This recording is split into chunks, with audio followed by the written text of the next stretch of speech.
மற்றொரு முக்கிய செய்தி வந்திருக்கிறது, அதை பார்க்கலாம்.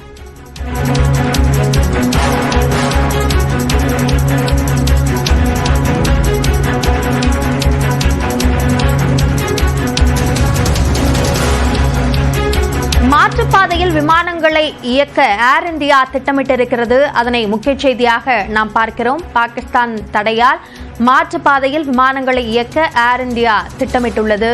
அதனை முக்கிய செய்தியாக பார்க்கிறோம். காஷ்மீர் தாக்குதலுக்கு பிறகாக இந்தியா பாகிஸ்தான் இடையேயான பல்வேறு முடிவுகள் எடுக்கப்பட்டு வருகின்றன. இந்த நிலையில் அதனை ஒட்டி இந்த முக்கிய செய்தியும் நாம் பார்க்கிறோம். மாற்றுப்பாதையில் விமானங்களை இயக்க ஏர் இந்தியா திட்டமிட்டிருக்கிறது.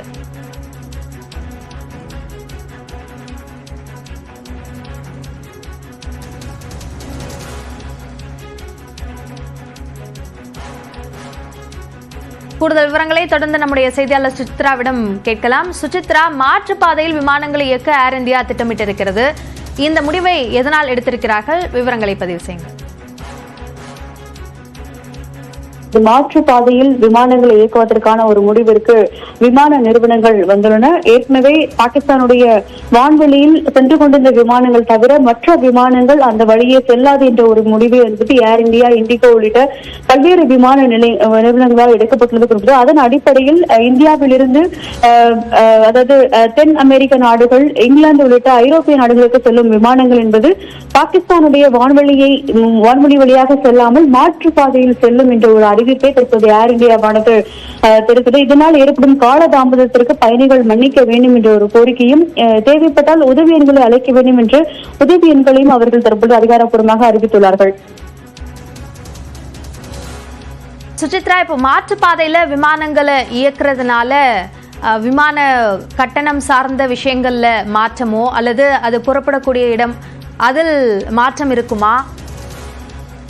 நிச்சயமாக கட்டணம் என்ற அடிப்படையில் இந்த ஒரு பிரச்சனைகள் எழாது என்றுதான் கூற வேண்டும். ஏற்கனவே இந்த துப்பாக்கிச்சூடு சம்பவம் மற்றும் பிரச்சனைகள் அடிப்படையில் விமான நிறுவனங்கள் விமான கட்டணத்தை ஏற்ற கூடாது என்ற ஒரு அறிவுறுத்தலை மத்திய விமான போக்குவரத்து துறை அமைச்சகமானது விமான நிறுவனங்களுக்கு ஏற்கனவே அறிவுறுத்தலாக ஒரு சுற்றறிக்கையாகவும் அது வழங்கியுள்ள நிலையில் தற்பொழுது இந்த பிரச்சனையின் காரணமாக, அதாவது வான்வெளியை மூடிய பிரச்சனையின் காரணமாக அவை செல்லும் நேரம் என்பது சற்று தாமதமாக இருக்கலாம். வழக்கமான அந்த பாகிஸ்தான் வழியான அந்த எல்லைகளுக்கு பதிலாக அதன் பிறகு அரபு கண்ட்ரிகள், அரேபிய நாடுகளுடைய அந்த எல்லை வழியாக அவர்கள் செல்வதற்கான வாய்ப்புகள் அதிகமாக இருப்பதாக பார்க்கிறது. அவை மட்டுமல்லாமல் ஒருவேளை பாகிஸ்தானுடைய வான்வெளியை தவிர்க்கும் பட்சத்தில் கீழே இருக்கக்கூடிய பகுதிகள் வழியாக மாற்றுப்பாதையில் என 2 பாதைகள், இதை தவிர்த்து செல்வதற்கான பாதைகள் என்பது ஆல்டர்னேட்டிவாக விமான நிறுவனங்களுக்கு ஏற்கனவே அவர்கள் வசம் உள்ளது. கடந்த முறை ஊரியினுடைய தாக்குதல் மற்றும் சர்ஜிக்கல் ஸ்ட்ரைக்குடைய தாக்குதலின் பொழுதும்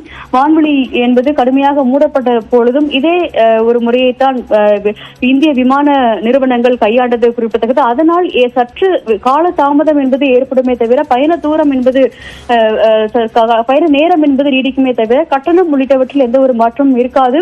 அவை செல்லும் அந்த இடங்களுக்கும் எந்த ஒரு மாற்றம் இருக்காது என்றுதான் கூற வேண்டும். ஒருவேளை ஒரு சில விமானங்கள் ஏதேனும் பிரச்சனையாக இருப்பின் அவை மாற்றுப்பாதையில் சென்று வேறு நாடுகளுக்கு சென்று அதன் பிறகு பயணிகளை இறக்குவதற்கான வாய்ப்புகள் இருப்பதாக தற்பொழுது வரையிலும் அவை செல்லும் இடங்களுக்கும் கட்டணத்திற்கும் எந்த ஒரு பிரச்சனையும் இருக்காது.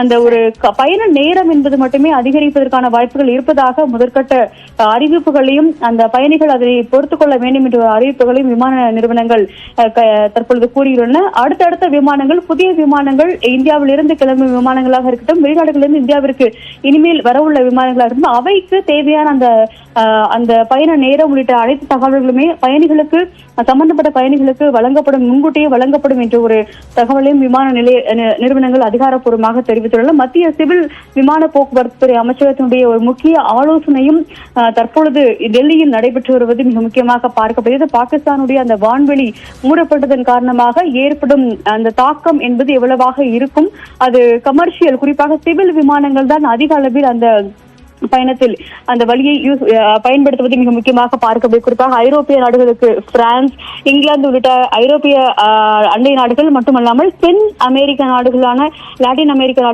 நாடுகளுக்கு செல்லும் அந்த விமானங்களும் அந்த வழியை பயன்படுத்துவது வழக்கம். ஏர் இந்தியா, இண்டிகோ உள்ளிட்ட இந்திய விமான நிறுவனங்கள் மட்டுமல்லாமல் KLM, டச் ஏர் பிரான்ஸ் உள்ளிட்ட பல்வேறு சர்வதேச விமான நிறுவனங்களும் இந்த வழியை பயன்படுத்தி வரும் நிலையில் அவர்களும் அதற்கு மாற்றாக ஆல்டர்னேட்டிவ் வழியை தற்பொழுது தேர்வு செய்து அதன் வழியாக விமானங்களை இயக்குவதற்கான ஒரு முடிவிற்கு வந்ததாகவும் பார்க்கப்படுகிறது. காயத்ரி.